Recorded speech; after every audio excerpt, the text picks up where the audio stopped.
So yung mga boss, Pina today here, may bago tayong product na ilalabas ngayon. This one is called Desktop High-Speed Fan, mga boss. So ito siya mga bossing, no?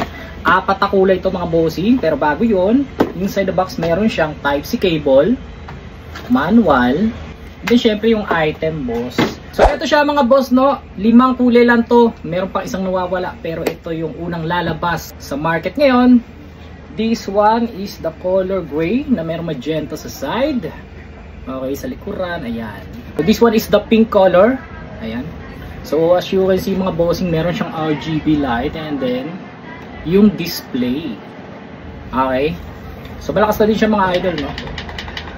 Ayan siya. Na meron 4,000 mAh. So ganito siya kalaki mga boss. Ayan. So ito yung kamay ko. Pag hinawakan ko, ganyan siya kalaki. Okay. May kulay purple din tayo. This one is the purple. Okay. May color green. And also yung ating blue na may color pink. Okay. So ano bang hinihintay nyo mga bossing? Ito na yung pinakihintay yung desktop fan. Naka free shipping na, naka discount pa.